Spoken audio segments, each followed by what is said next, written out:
सुप्रभात प्यारे बच्चों, आप सबका स्वागत है आपकी हिंदी कक्षा में।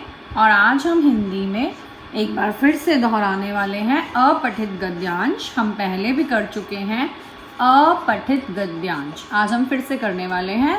इसका नेम जैसे कि मैंने पहले भी बताया था, अपठित मतलब जिसे पहले हमने कभी भी नहीं पढ़ा है, गद्यांश मतलब पैसेज मतलब पैराग्राफ।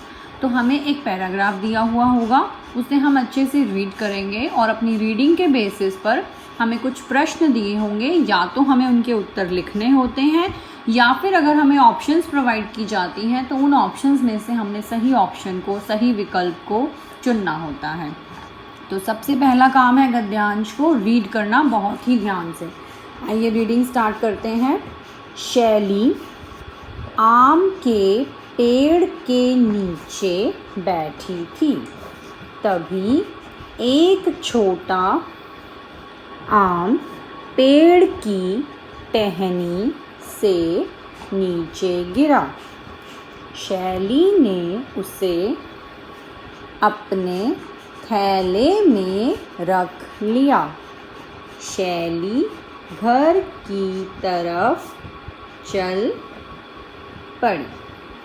हम बात कर रहे हैं इस गद्यांश में शैली के बारे में। शैली आम के पेड़ के नीचे बैठी थी और तभी क्या हुआ, एक छोटा सा आम पेड़ की टहनी से नीचे गिरा। शैली ने उसे कहाँ रखा, अपने थैले में, और उसके बाद क्या किया, शैली घर की तरफ चल पड़ी। तो आइए अब हम एक एक करके प्रश्न पढ़ते हैं और उन प्रश्नों के उत्तर हमें छांटने होंगे। नीचे दिए गए प्रश्नों के उत्तर लिखिए या छांटिए, ऐसे ही ऑप्शन आएगी, या चुनने होंगे या लिखने होंगे। शैली कहाँ बैठी थी? प्रश्न 1 में लिखा हुआ है शैली कहाँ बैठी थी। आपको ऑप्शंस भी दिए गए हैं। नंबर 1 पर ऑप्शन है आम के पेड़ के नीचे, और नंबर 2 पर ऑप्शन है नीम के पेड़ के नीचे।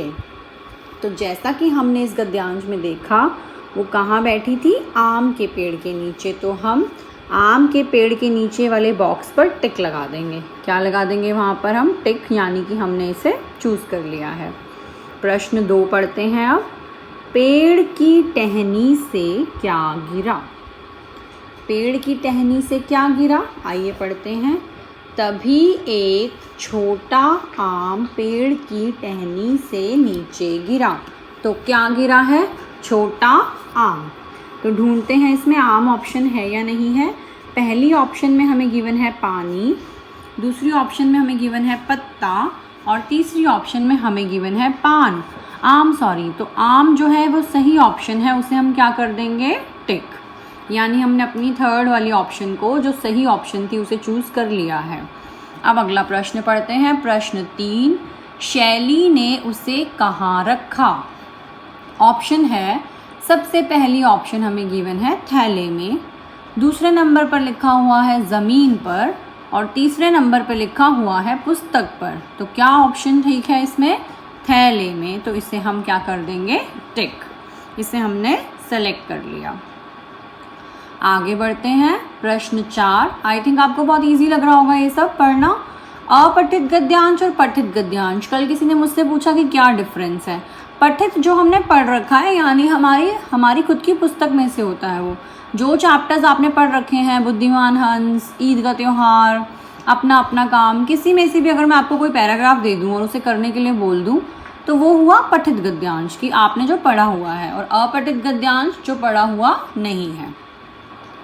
तो ये हमने पहले नहीं पढ़ा हुआ था, इसे हम अभी पढ़ रहे हैं। प्रश्न 4 पर लिखा हुआ है शैली डैश की तरफ चल पड़ी। इस लास्ट लाइन में शैली घर की तरफ चल पड़ी। तो किसकी तरफ चली? बाजार, घर, विद्यालय। ऑप्शन में हम क्या चूज़ करने वाले हैं? घर। मैं इस फिलिंदा ब्लैंक में भर भी देती हूँ यहाँ पर ऑप्शन। शैली घर की तरफ चल पड़ी।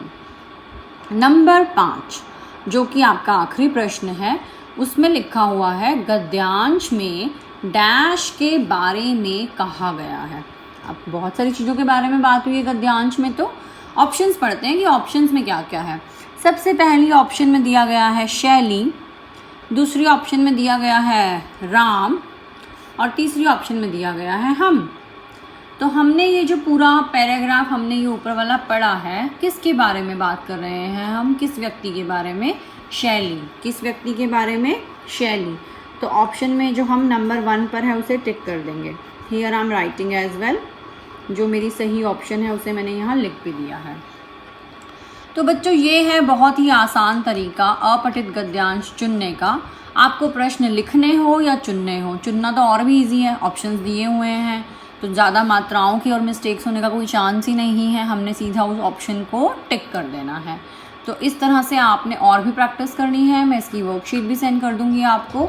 सेम वे में आप प्रैक्टिस करेंगे कि हम अपठित गद्यांश को पहले ध्यान से पढ़ते हैं और फिर अपनी रीडिंग के बेसिस पे उन प्रश्नों के उत्तर ढूंढने का प्रयास करते हैं जो प्रश्न हमें दिए गए होते हैं। आई होप आप सबको क्लियर हो गया होगा। अब ऐसी ही प्रैक्टिस आप सब कीजिएगा।